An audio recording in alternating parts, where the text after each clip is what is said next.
नमस्कार। गपशप जंक्शन में आप सभी का स्वागत है। आज मेरे साथ हैं अनुराधा गोयल। अनुराधा गोयल बहुत ही एक तरह से कहूँ तो ट्रैवल बफ है और बहुत ज्यादा ट्रैवल पे उन्होंने करा भी है और लिखा भी है। आज मैं उनसे बात करने वाली हूँ। एक तो वो सोलो ट्रैवलर हैं, तो as a woman solo traveller के लिए क्या सेफ्टी प्रिकॉशंस है, हम उस बारे में बात करेंगे। और एक वो टेम्पल्स में बहुत जाती हैं और उसके बारे में बहुत एक तरह से मैं कहूँ को उसको समझ के उनकी एनर्जी को फील करके उस बारे में बात करती हैं। हम लोग क्या करते हैं, जब हम जाते हैं तो एक फ्लो में बहते जाते हैं कि आप मंदिर गए, जो वहाँ सिस्टम है उसको फॉलो करा और निकल आए।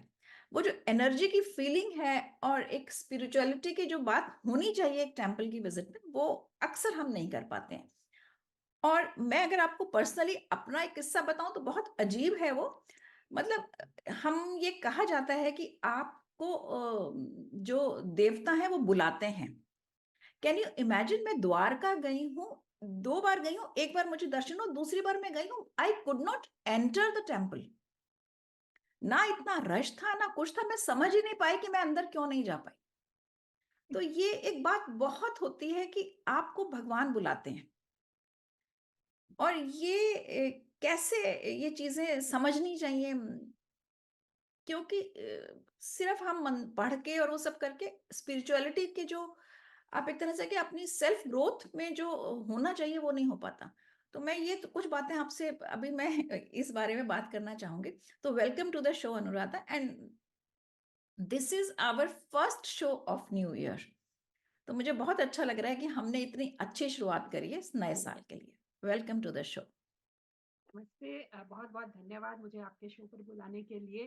और मैं अपनी कैपेबिलिटी एबिलिटी के हिसाब से आपके प्रश्नों का उत्तर देने का प्रयास करूंगी।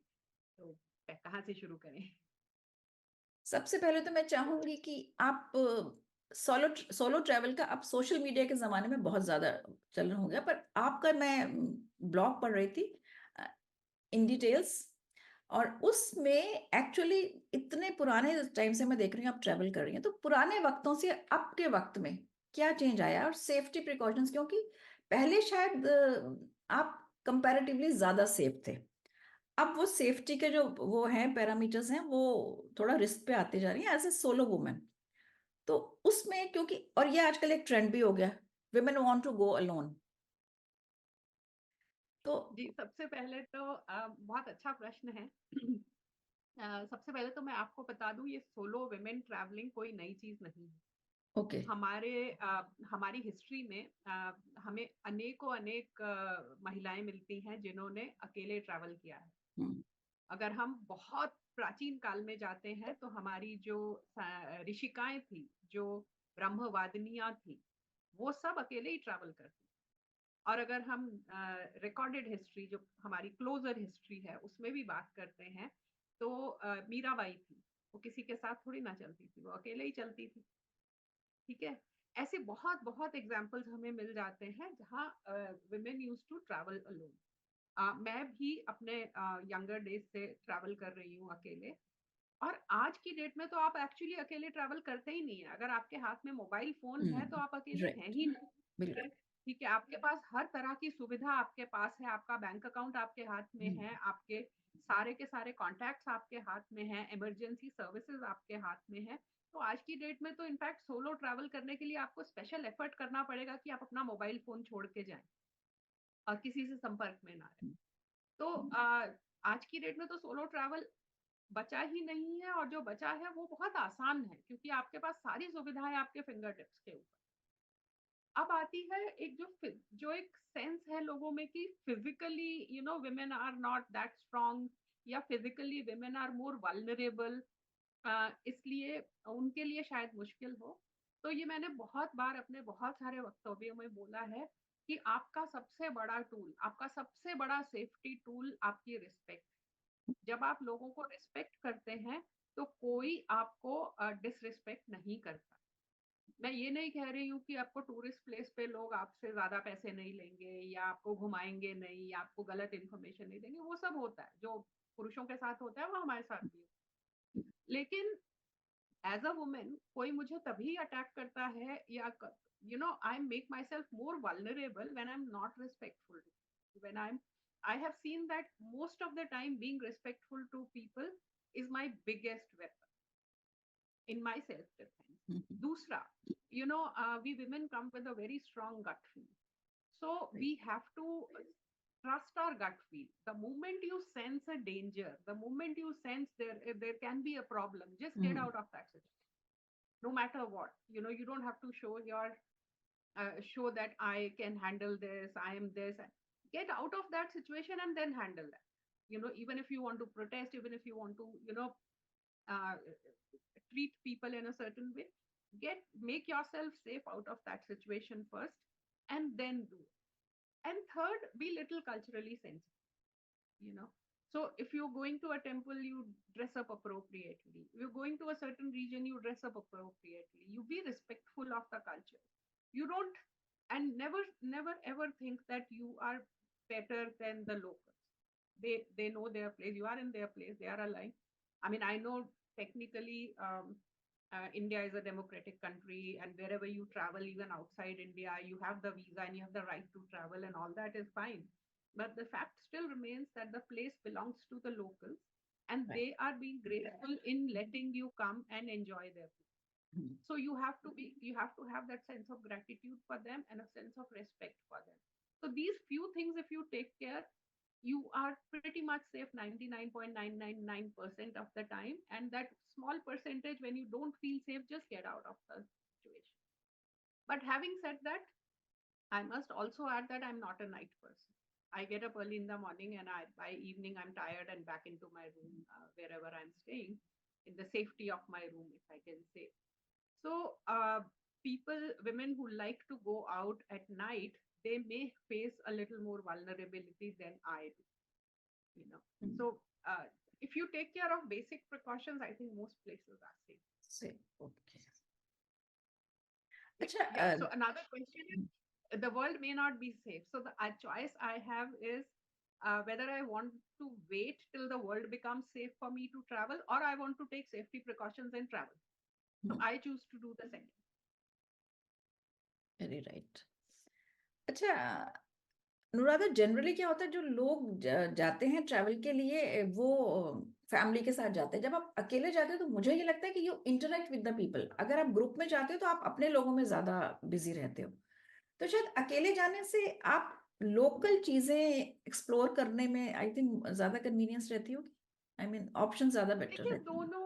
हाँ, दोनों के अपने प्रोज एंड कॉन्स। हम्म, जब आप अकेले जाते हैं तो you are 100% in that place. नहीं तो आप जिसके साथ जाते हैं, जो भी आपको उनसे जोड़ता है, फैमिली है तो फैमिली, फ्रेंड्स है तो फ्रेंड्स, फ्रेंड्स। कॉलेज के फ्रेंड्स है तो हम्म, कॉलेज, ऑफिस के फ्रेंड्स है तो ऑफिस। हम्म, तो जो भी चीज आपको जोड़ती है, आप वापस वहीं पे आते रहते हैं, आपका ध्यान उस तरफ रहता है, आपकी हम्म, कॉन्सेंट्रेशन वहां रहती है। लेकिन जब आप अकेले ट्रैवल करते हैं तो आप 100% उस जगह पे होते हैं।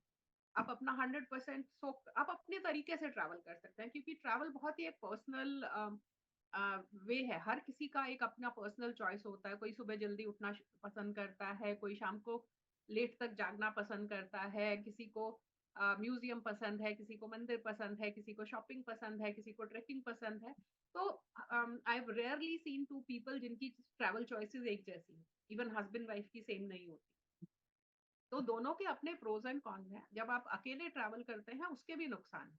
It cost wise it works out very costly for you, because single room आपको हर जगह लेना पड़ता है, हर जगह पूरे पैसे देने पड़ते हैं। फिर safety wise also you don't feel as safe. Company नहीं होती। आप कहीं पर भी खाना खाने बैठते हैं तो आप अकेले खाना खाते हैं। I mean, at least I don't enjoy eating alone. I like to have a conversation over a meal. तो ऐसी छोटी छोटी चीजें हैं। मुझे बहुत ही एक छोटी सी सिली चीज लगेगी, लेकिन I don't like taking my bag into public washrooms. मुझे लगता है सब लेके वॉशरूम में जाना पड़ता है, लेकिन अगर आप अकेले हैं तो आपको लेके जाना पड़ता है। ठीक है। लेकिन आपके साथ कोई है तो आप शांति से उनके पास छोड़ के आप जा सकते हैं। तो ये छोटी छोटी चीजें हैं जो आपको अकेले में होती हैं। But having said that, should you travel alone, should you travel with family? I would say mix and match. कुछ ट्रिप्स अकेले कीजिए, कुछ ट्रिप्स आप अपनी फैमिली के साथ कीजिए, कुछ फ्रेंड्स के साथ कीजिए।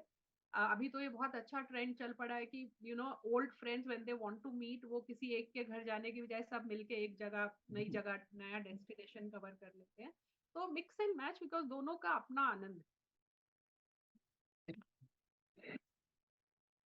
अच्छा, आपका जैसे टेम्पल ट्रैवल में कब कन्वर्ट हुआ? Because nowadays I see that you are travelling a lot to temples and writing about that.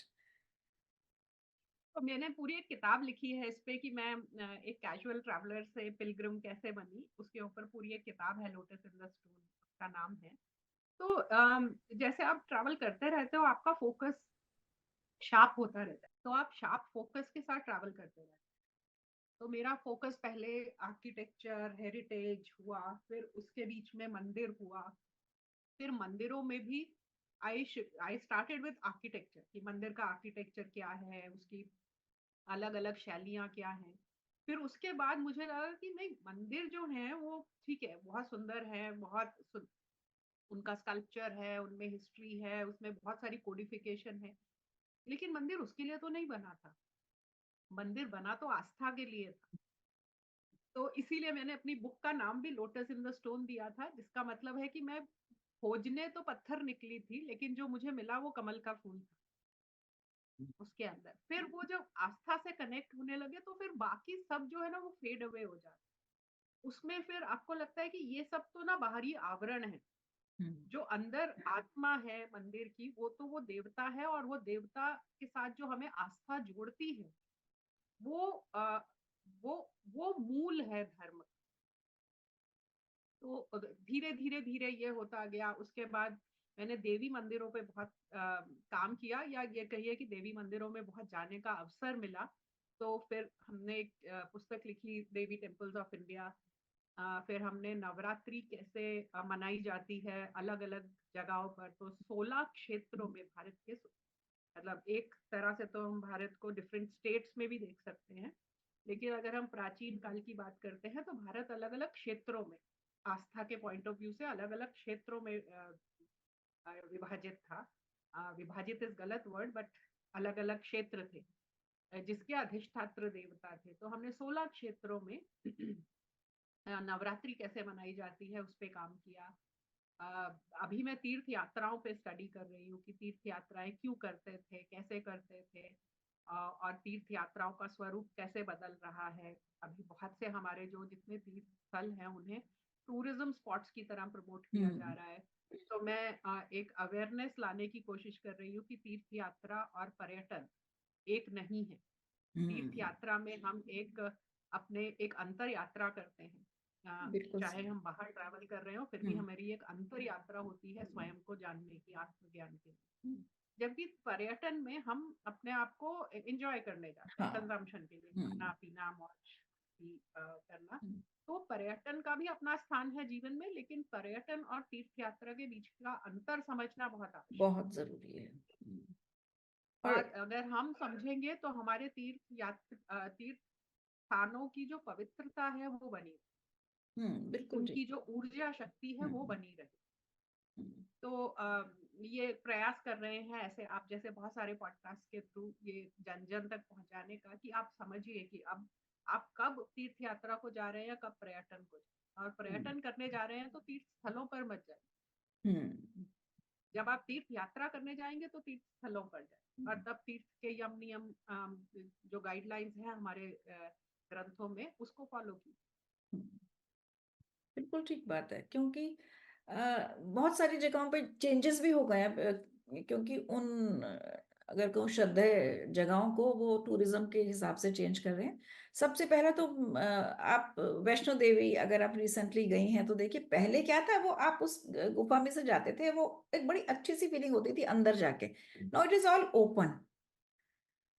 तो वो चीजें जो पुरानी बदल रही हैं, वो शायद मैं गई थी, मुझे इतना अच्छा नहीं लगा उसमें। अ, मेरा पर्सनल व्यू है वैसे। जी, पर ये इसके दो दो पहलू हैं। हम्म। एक तो हमारी जनसंख्या इतनी बढ़ गई है और सब लोग जाना चाहते हैं, और जाने आने के साधन बहुत आसान हो गए। हाँ।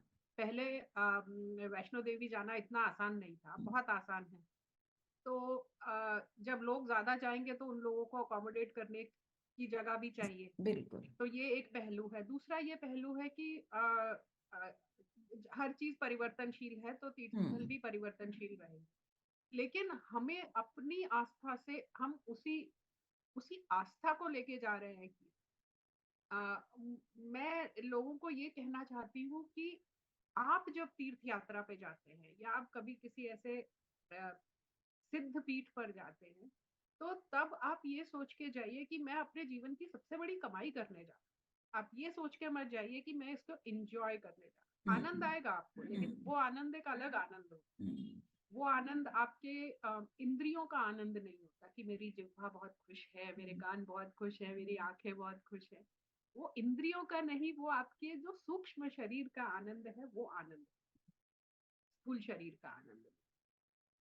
तो जैसे हम जाते हैं मंदिर में, तो हमें वहाँ पूजा अर्चना करते हैं तो कोई एक सिस्टम होता है या आप अपने मन से कर सकते हैं? क्योंकि जहाँ तक मैं समझती हूँ कि हमारे सनातन धर्म में बहुत सारी फ्रीडम है अ, अपने हिसाब से कुछ करने की, पर फिर भी कुछ नियम भी हैं। तो वो नियम के बारे में अगर हम बात करें हाँ, थोड़ी-सी? तो जैसे जैसे मैं बोलती हूँ कि आपके लिए सबसे इम्पोर्टेंट मंदिर वो है जो आपके घर के पास में है। हुँ, हुँ, आपके लिए सारे मंदिर, इतने मंदिर हैं, मैं तो मंदिरों को स्टडी करती हूँ, हुँ, तब भी शायद मैंने 0.01% मंदिर देखे हों। जिन क्षेत्रों में मैं गई हूँ उनके, जिन क्षेत्रों में नहीं गई वो तो नहीं। तो हम सारे मंदिर नहीं देख सकते, हुँ, सारे तीर्थ स्थल नहीं देख सकते। तो हम कौन से मंदिरों में जाएँ? तो सबसे इम्पोर्टेंट मंदिर वो है जो आपके घर में है या फिर जो आपके घर के पास है, क्योंकि आप उस देवता के अधिकार क्षेत्र में रहते हैं। हुँ, हुँ, तो वो मंदिर सबसे इम्पोर्टेंट है और वो जाना सबसे आसान है। मंदिर में जाके आपको 3-4 चीज़ें जो करनी चाहिए, जो देवता के सामने खड़े होकर देवता का ध्यान करना चाहिए, गर्भगृह के बाहर खड़े, जहाँ तक भी आपका मंदिर परमिट करता है। देवता से करना चाहिए। अगर वहाँ चरणामृत मिलता है तो वो लीजिए, क्योंकि वो जहाँ अच्छे से जहाँ शास्त्र के अनुसार पूजा होती है, वहाँ वो पंचलोह धातु के ऊपर से पानी निकाला जाता है, तो वो आपके लिए अच्छा है। अगर प्रसाद मिलता है, प्रसाद ग्रहण कीजिए। हुँ, घंटी बजाइए, घंटी बजा के उसके नीचे, घंटी के नीचे खड़े होइए, एक प्रदक्षिणा कीजिए। और अगर आपका मंदिर अगर इन शास्त्रों के अनुसार बना है, तो मंदिर की बाहरी दीवार के ऊपर उस देवता के कथाएं गढ़ी हुई। तो अगर शिव है, शिव का मंदिर है, तो शिव की कथाएं उन्होंने जिस जिस असुर का वध किया था, या जो भी उनकी कथाएं आती हैं शिव पुराण की, वो होंगी। अगर विष्णु का मंदिर है तो विष्णु की कथाएं होंगी, देवी का मंदिर है तो देवी की कथाएं होंगी।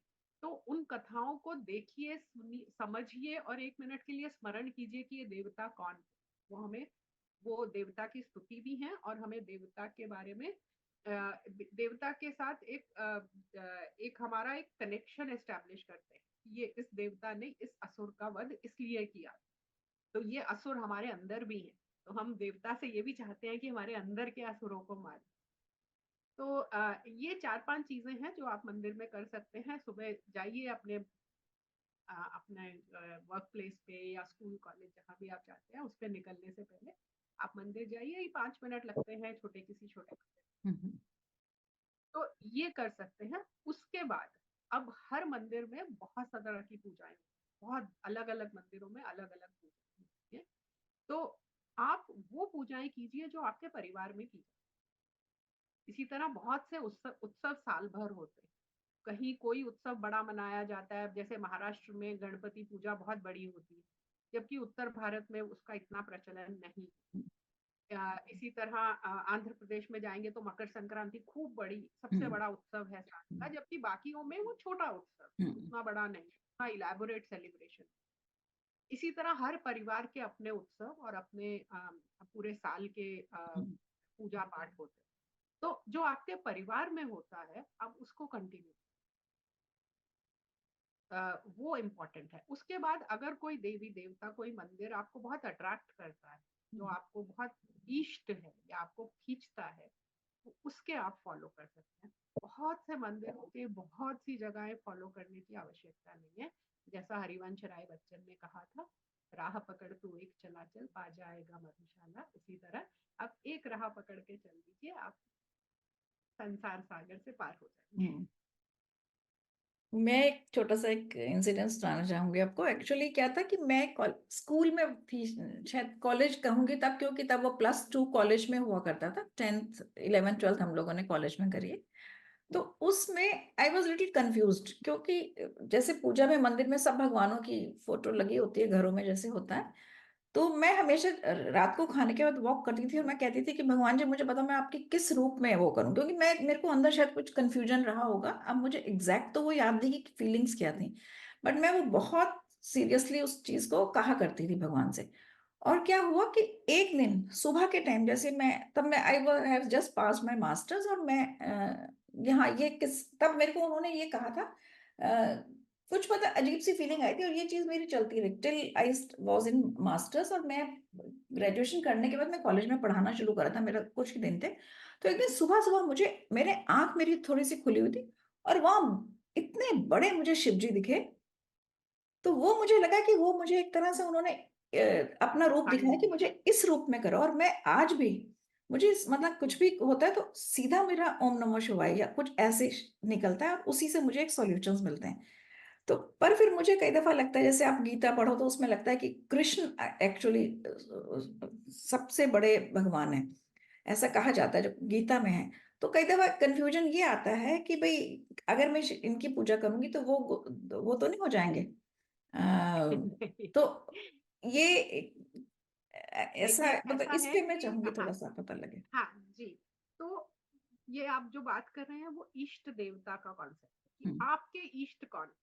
अब आपको अगर जैसे आपको शिव जी आपके इष्ट है, तो कहीं ना कहीं आपने अपने पूर्व जन्मों में शिव जी की प्रार्थना की होगी, शिव जी की साधना की होगी, इसलिए इस जन्म में वो आपके इष्ट है। कृष्ण बड़े हैं या शिव बड़े हैं या देवी बड़ी हैं, ये एक निरर्थक प्रश्न है। प्रश्न। क्योंकि जब वो ये सब सगुण रूप जो हैं, ये हमनारे बनाए हुए हैं। अच्छा। ठीक है? या ये अवतरित हुए हैं, एक हम्म। आंशिक रूप से अवतरित हुए हैं। हम्म। जो निर्गुण निराकार ब्रह्मण है, जिससे ये सब निकले हैं, जिससे ये सब रूप कुछ समय के लिए निकलते हैं और फिर वापस विलीन हो जाते हैं, वो तो उसका तो कोई गुण ही नहीं है, तो उनका किसी भी रूप में होना पॉसिबल नहीं। तो हम्म। इसलिए और हमारा जो अल्टीमेट गोल है वो उस निर्गुण तक पहुंचने का। हम्म। तो ये सब उस रास्ते के मील पत्थर हैं जिनके थ्रू हम वहां पहुंचते हैं। तो हम्म। इसलिए डजंट मैटर, अच्छा। Really doesn't matter. और कोई भी आपको शिव जी का कोई एक ऐसा ग्रंथ नहीं मिलेगा जिसमें विष्णु जी की स्तुति ना हो, और वाइस वर्सा। कोई हम्म। विष्णु का ग्रंथ ऐसा नहीं है जिसमें शिव की स्तुति ना हो। हम्म। तो अगर आप गीता एक छोटा पार्ट है महाभारत का, महाभारत में भी शिव की स्तुतियां बहुत सारी, हम्म। एक नहीं बहुत सारे। हम्म। तो इसलिए इन दोनों में भेद करना इटसेल्फ इज एक नासमझी का या अज्ञान का सूचक। हम्म। तो आप इन चीजों में मत पड़िए, जिस रूप में आपको अच्छे लगते हैं, या फिर जिनको नहीं पता कि हमें कौन से अच्छे लगते हैं तो कौन सा रूप चाहेंगे। क्योंकि कहते हैं कि आप जिस भगवान की पूजा करते हैं आप उसी के रूप के हो जाते हैं। तो आप विष्णु जैसे बनना चाहते हैं, लक्ष्मी जैसे बनना चाहते हैं, लक्ष्मी चाहते हैं तो उनकी पूजा कीजिए। हम्म। आप शिव जी की तरह एक केयर फ्री लाइफ रहना चाहते हैं तो उनकी पूजा कीजिए। आप जिस देवता के जैसी लाइफ चाहते हैं वैसी पूजा कीजिए, और वैसा स्वरूप आपका धीरे धीरे होना। तो ये एक पॉइंटर्स हैं, इसका एक कोई कॉन्क्रीट आंसर और फ्रेमवर्क नहीं है। ये these are pointers for you to help you decide. और अगर आप नहीं डिसाइड कर पाए तो आप गणपति से शुरू कीजिए, गणपति की पूजा से शुरू कीजिए, और फिर आपको धीरे धीरे धीरे धीरे अपने आप उत्तर मिलते जाए। अगर आपको दो देवताओं के बीच में कंफ्यूजन है, दोनों की पूजा करके देखिए, धीरे धीरे एक अपने आप साइड में हो जाएंगे और एक के पाथ पर आप चल पड़ेंगे। अच्छा। जी। तो क्योंकि आप करके देखिए, तो हम्म। करके देखिए, सब देवता खुद उत्तर देते हैं। हम्म। एक तरह से एक कम्युनिकेशन हम एस्टेब्लिश कर सकते हैं जब हम अपने एक फेथ के साथ और एक रेगुलरिटी के साथ अगर हम आगे बढ़ते हैं उस पे तो। जी। साधना करना मतलब साधना करना इस साधने को बोलते हैं साधना। हम्म। तो किसको आप साधना चाहते हैं, किसके जैसे होना चाहते हैं। जब हम ईश्वर में विलीन होते हैं तो पहले उनका स्वरूप हमें मिल जाता है, उनके जैसे हम बन जाते हैं, उनके जैसे। आप इसलिए देखेंगे बहुत सिद्ध पुरुषों को देखेंगे जो किसी एक पर्टिकुलर देवता की उनके गुण उसमें दिखने लगते हैं। अच्छा। जो बहुत सिद्ध पुरुष मिलते हैं हम्म, आपको, या हम्म, तो उनके आप देखेंगे अगर वो किसी एक पर्टिकुलर देवता की पूजा करते हैं तो उनके गुण उसमें आ जाते हैं। हम्म।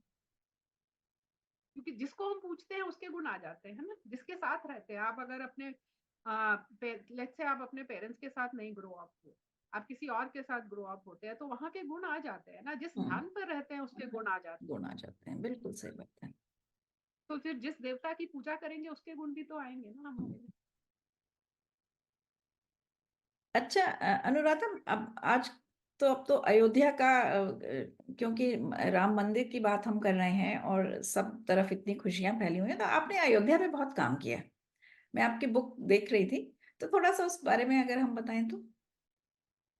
आप प्रश्न पूछिए अयोध्या के बारे में, मैं उत्तर देती हूँ क्या, बिकॉज वो बहुत वास्ट है टॉपिक। मतलब वहां पे, ये आप रामलला के मंदिर में भी गई हैं, तो वहां did you have that feeling कि वहां जैसे एनर्जी उस जगह पे। जी जी जी, मैंने तो अपनी बुक में भी लिखा है और बहुत सी पॉडकास्ट में भी इसका बहुत डिटेल में वर्णन किया है कि जब मैं पहली बार गई तो मैं इतना रोई थी वहां खड़े खड़े। और तभी मेरे मन में संकल्प हुआ था कि मुझे अयोध्या के लिए कुछ करना है। फिर मैं 2-3 साल बाद गई, वहां रही, पूरा अयोध्या स्टडी किया एज पर स्कंद पुराण, उसका ट्रांसलेशन किया, नया मैप बनाया अयोध्या का। तो ये सब काम मैंने 18-19-20 2018 2019-20 में ये काम किए हैं सारे। तो और ये बहुत बड़ी कृपा है कि मुझे ये काम करने का अवसर मिला। मेरी कोई ऐसी क्वालिफिकेशन नहीं थी कि मुझे ये काम करने का अवसर मिले, लेकिन मुझे मिला। तो मैंने तो वहां जाकर जो अनुभूति थी, अब तब तो मंदिर नहीं था, तब तो एक टेंट में थे, एक मलबे के ऊपर टेंट में थे रामलला। लेकिन मैंने पुरानी मूर्तियां भी देखी हैं जो काले राम मंदिर में हैं, जो जो ऐसा माना जाता है कि ओरिजिनल मूर्तियां थी राम जन्मभूमि पे, जिसे सरयू में फेंक दिया गया था, फिर एक सरयू से निकाल के एक दूसरे मंदिर में स्थापित किया गया था। जो टेंट में मूर्तियां थी वो अयोध्या नरेश के परिवार की मूर्तियां, तो जिनका पूजन हो रहा था। ऑफ कोर्स अब तो नई मूर्तियां बन रही हैं तो उनकी प्राण प्रतिष्ठा होगी। तो यू नो क्या, क्या मतलब अयोध्या जो है उसको हम तो श्री राम से जोड़ के देखते हैं, लेकिन अयोध्या पूरे इक्ष्वाकु वंश की राजधानी रही। इसमें हम्म, बहुत बड़े बड़े राजा, राजा हरिश्चंद्र जिनको हम सत्यवादी हम्म, हरिश्चंद्र कहते हैं, वो भी अयोध्या के ही राजा थे, इसी हम्म, वंश के राजा। हम्म, हम्म, रघु, जिनके नाम से हम श्री राम को राघव या रघुनंदन कहते हैं, वो इस वंश के थे। राजा दिलीप इस वंश के थे। भगीरथ इस वंश के थे। बहुत बड़े बड़े राजा इस वंश के हुए हैं। सगर, जिनकी वजह से गंगा पृथ्वी पर आई, वो सब के सब यहाँ हुए हैं। तो अयोध्या एक बहुत ही बड़ी पुण्य भूमि है। सप्तपुरियों में पहली पुरी, सप्तपुरियां हैं हमारी, जिनको हम 7 मोक्षदायिनी नगरियां कहते हैं: अयोध्या, मथुरा, माया, काशी, कांची, अवंतिका, पुरी, द्वारावती, जय, सप्तेत मोक्षदायिनी। तो उसमें भी अयोध्या पहली सिटी, हम्म, पहली पुरी है जो आपको मोक्ष देती। तो मेरी बुक में अगर आप एंड में देखेंगे, हमने पूरा कैलेंडर दिया है कि आप कौन से तीर्थ पे किस दिन क्या कर सकते हैं। और बहुत ऋषि मुनियों ने उसको विजिट किया है, क्योंकि विष्णु ने अवतार लिया है। तो वहां पर हर ऋषि मुनि ने वहां वास किया है। हर ऋषि मुनि की वहां एक धरती है, भक्तों की धरती है, बहुत भक्त वहां जाते हैं। चंद्रायण व्रत वहां होता है। चंद्रहरि का मंदिर होता था, अब तो नहीं है। चंद्रहरि के मंदिर में चंद्रायण व्रत होता है, जो शायद नॉर्थ इंडिया में बहुत लोग नहीं जानते, कि नहीं जब पता है। आप 1000 पूर्णिमाएं देख लेते हैं अपने जीवन, which is roughly when you are about 81 years old, तब एक व्रत होता है, या एक आप अनुष्ठान करते हैं अयोध्या में जाके, which is to celebrate the fact that you have seen 1000 full। तो ऐसी बहुत सारी कथाएं हैं, पूरी बुक कथाओं से भरी हुई है। और हर जगह की श्री राम की कथाएं तो हम जानते हैं, मोरलेस जानते हैं। हम्म, अ, अ, अयोध्या के बाहर नंदी ग्राम है, जिसके ऊपर मैं अभी मेरी एक पोस्ट लिख रही हूँ, 2-4 दिन में पब्लिश होगी।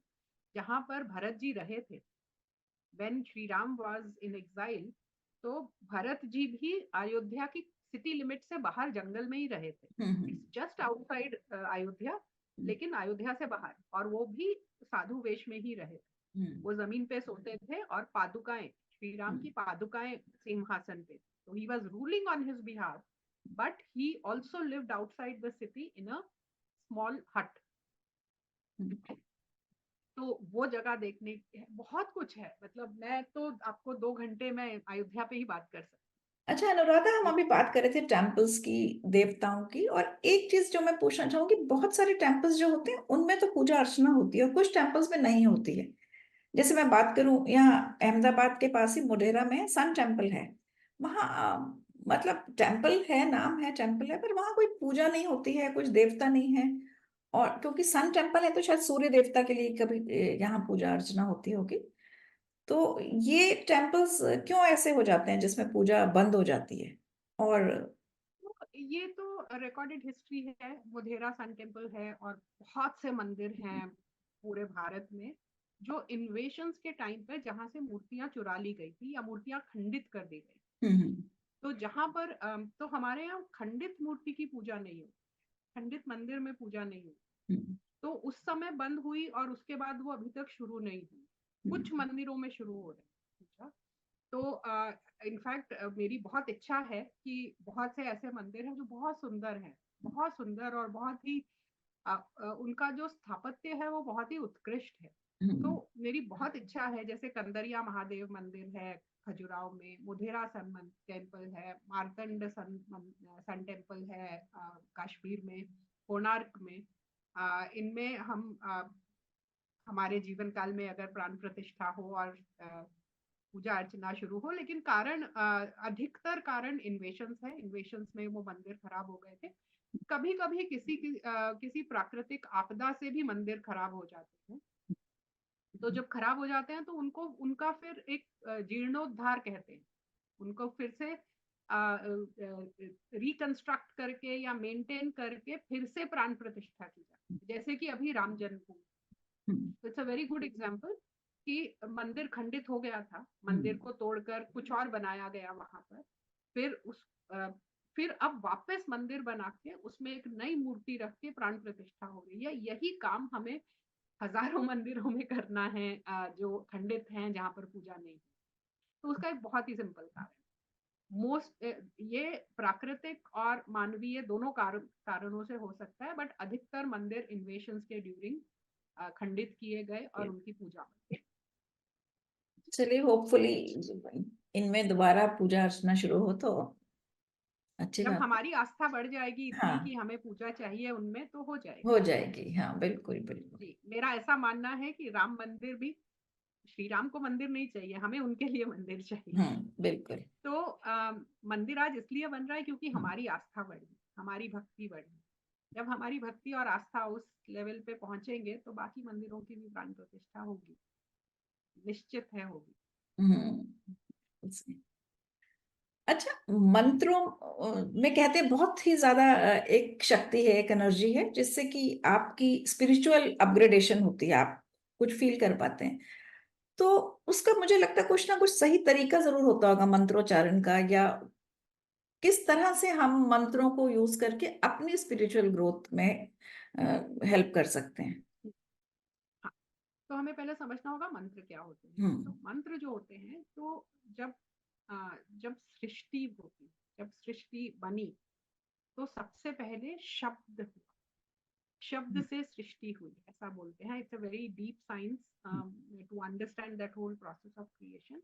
लेकिन उसमें शब्द, जो हम जो एनर्जी क्रिएट करते हैं, जो हमारा एनर्जी ट्रांसमिशन होता है, वो शब्दों के थ्रू होता है। और वो अलग अलग लेवल पे होता है। ये जिस लेवल पे हम बात कर रहे हैं, जहां मैं बोल रही हूँ और आप सुन रहे हैं, जो वाणी के थ्रू कम्युनिकेशन हो रहा है, is the lowest level of communication. जब मुझे बोल के अपनी बात बतानी, उसके ऊपर 2-3 और लेवल हैं, जिसको परा, पश्यंती, मध्यमा, वैखरी बोलते हैं। तो हम जो बात बोल के करते हैं उसे वैखरी बोलते हैं।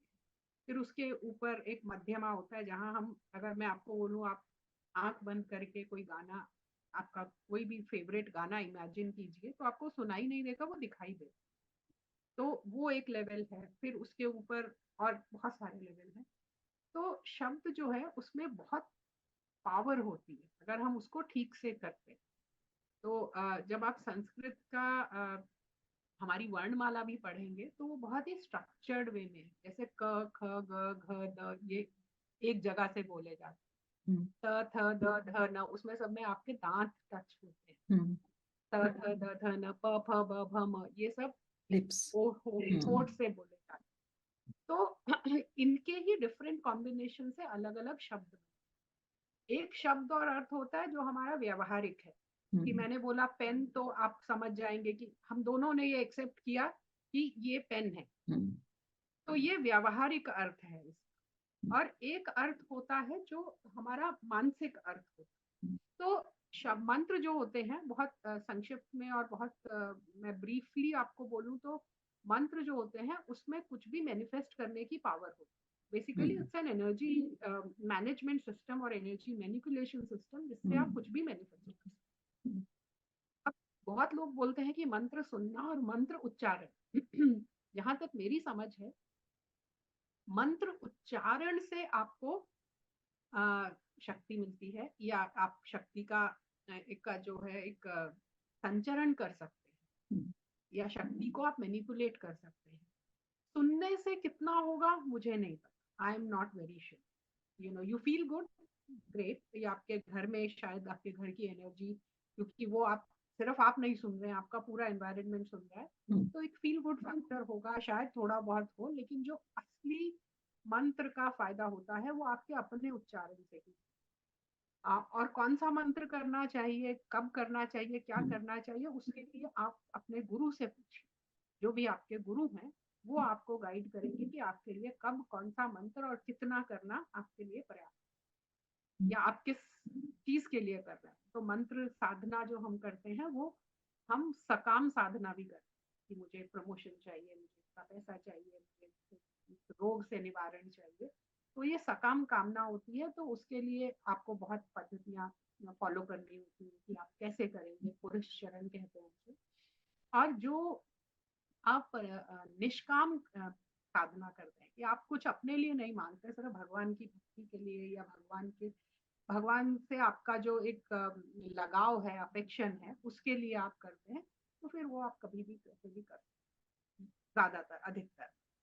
लेकिन अगर आप बिल्कुल भी इस पथ पर नहीं चले हैं, या आपके घर से आपको इसमें मार्गदर्शन नहीं मिला है, तो किसी सक्षम गुरु से एक गाइडेंस लेके वहां से शुरू। अच्छा, मंत्र की बात करते हैं तो तंत्र बहुत दूर नहीं रह जाता। तो तंत्र साधना क्या है? क्योंकि जनरली क्या होता है कि तांत्रिक को एक बहुत ही नेगेटिव एनर्जी के रूप में, या मतलब बहुत अप्रिसिएशन नहीं होता है कि अगर किस पता लगे कि तंत्र साधना में।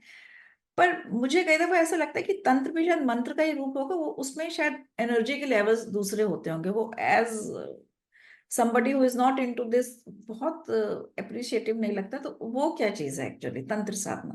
तंत्र देखिए, मंदिर भी जो भी होते हैं। जितने चीज, तो नहीं नहीं, ये तो प्रचलित शब्द हैं जो आप कह रही हैं। हम्म। तो जितनी हम पूजा पाठ करते हैं, जितने मंदिरों में पूजा पाठ होते हैं, वो तंत्र विद्या ही है। सबके सब तंत्र विद्या के साधन। अच्छा। अब जिस तंत्र विद्या की आप बात कर रही हैं, जिसके साथ हम थोड़ी नेगेटिव कॉनोटेशन जोड़ देते हैं, हम्म। वो एक बहुत छोटा सा पार्ट है which is not followed by everyone. Hmm. जो जिसको हम वामाचार कहते हैं, वामपंथी मार्ग कहते हैं, लेफ्ट हैंडेड पाथ कहते हैं। अधिकतर लोग हम, स्पेशली जो गृहस्थ हैं, जिन्होंने गृहस्थ जीवन चुना है, वो अधिकतर समयाचार या दक्षिणपंथी मार्ग लेके चलते हैं, which is essentially the all the pujas that we do. जितनी हम पूजा यज्ञ सब करते हैं, ये हमारा तंत्र साधना ही है। लेकिन ये एक सात्विक साधना है। तो साधना आप सात्विक भी कर सकते हैं, राजसिक भी कर सकते हैं, तामसिक भी कर सकते हैं। तो जो पॉपुलर परसेप्शन में जिसको तंत्र साधना कहते हैं, वो एक छोटा सा पार्ट है वामाचार का, जो एक छोटा सा एक पर्टिकुलर सेगमेंट ऑफ सोसाइटी करता था या करता है आज भी। सब लोग नहीं करते हैं वो, और सब लोगों को करने, मेरे जितनी मेरी समझ है, सब लोगों को करना भी नहीं चाहिए। अगर आप गृहस्थ हैं या आपकी परिवार में जो परंपरा चली आ रही है उससे कीजिए। अगर आपके परिवार में वामाचार की परंपरा है तो फॉलो। अगर आपके परिवार में नहीं है तो आप वहां, आपको जाने की आवश्यकता नहीं है। अगर आपको वो किसी रीजन से बहुत पुल करता है, just because lot of westerners have presented it as something tantalizing, lot of people get attracted to it hmm from from a curiosity perspective. जिज्ञासा होती है कि जो चीज नहीं पता होती उसे जानने की हम्म जिज्ञासा होती है। तो जिज्ञासा से वहां लोग चले जाते हैं। वो एक बहुत अलग साधना है, और वो एक बहुत कठिन साधना है। वो शमशान भूमि पे होती है। तो हम में से कितने लोग शमशान भूमि पे जाके साधना कर सकते हैं, हम्म या हमें करनी चाहिए, या शमशान भूमि की एनर्जी हम कितने लोग सह सकते हैं? जब हम किसी अपने घर में या अपने अपने सर्कल में किसी की मृत्यु पे भी हम शमशान भूमि जब जाके आते हैं, तो हम आके स्नान करते हैं, सूतक रहता है, बहुत कुछ रहता है ताकि वो एनर्जी हमसे दूर दूर। रहे। तो उस एनर्जी को हैंडल कर पाना सबके लिए पॉसिबल नहीं है।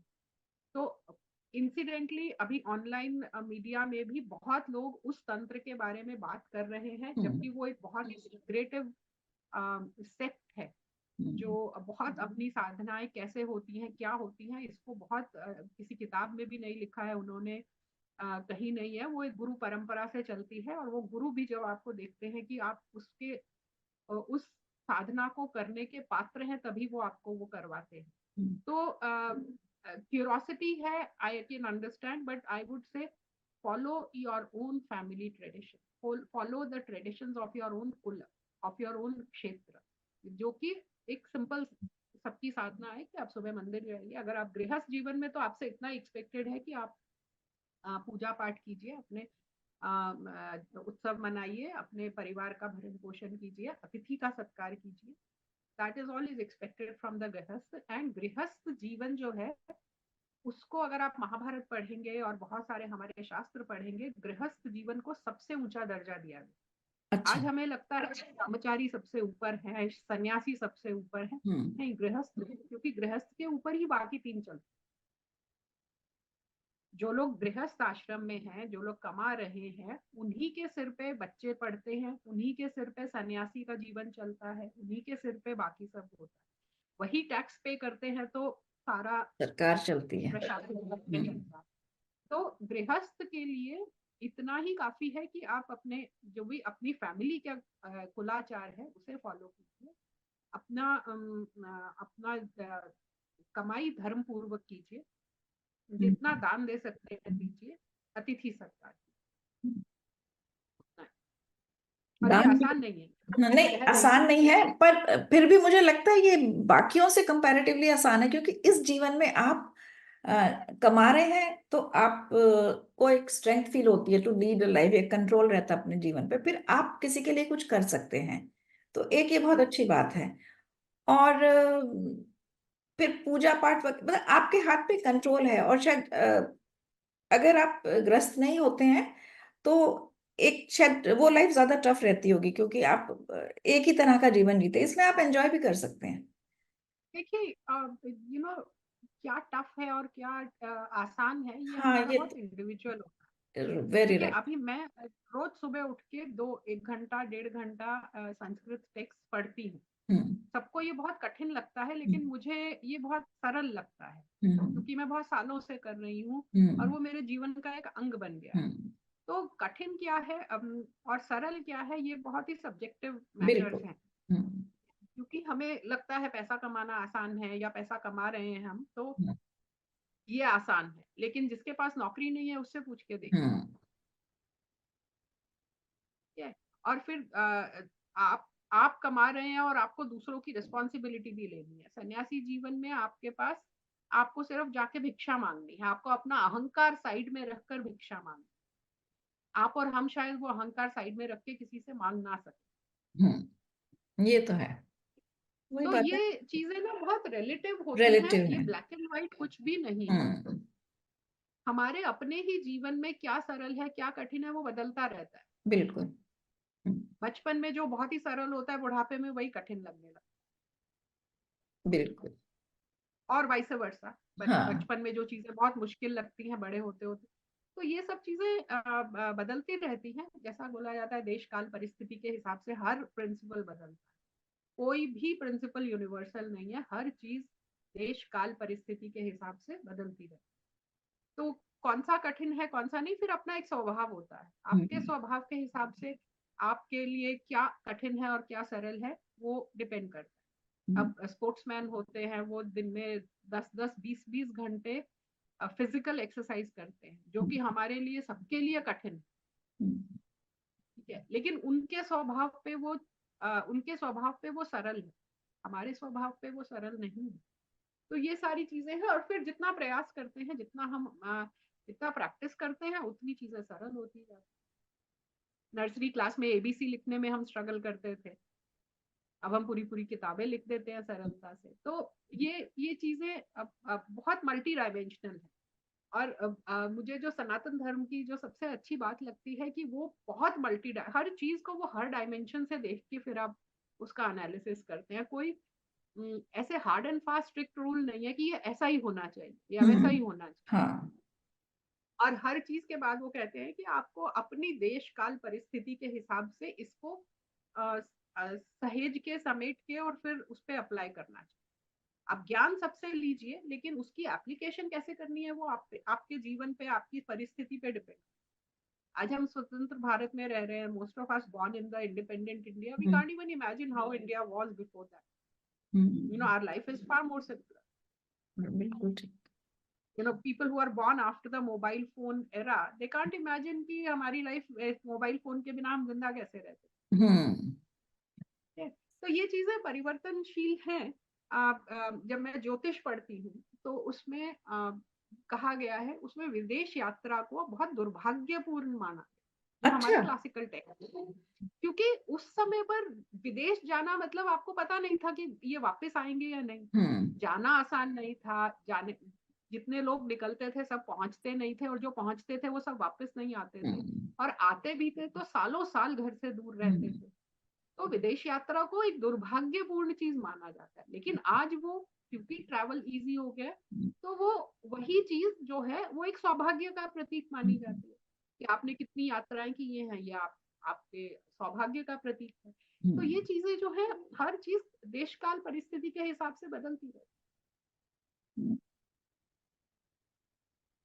इसको कंक्लूड करने से पहले मैं ये जानना चाहूंगी आपने कितनी यात्राएं करी हैं? अगर मैं पूछूं कि कितना आप कंट्री को कवर कर चुकी हैं?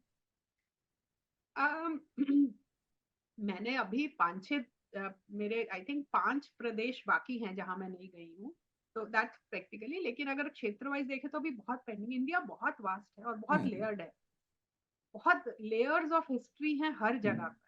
पर। और जिस लेवल पे अभी मैं स्टडी करती हूँ, मुझे लगता है अगर मैं किसी एक सिटी में भी हूँ, तो उस सिटी को पूरा देखने समझने के लिए ही आप एक पूरा जीवन व्यतीत कर सकते हैं, क्योंकि इतनी layers of it's the longest living civilization, मतलब 5,000 10,000 साल की कंटिन्यूड लिविंग सिविलाइजेशन।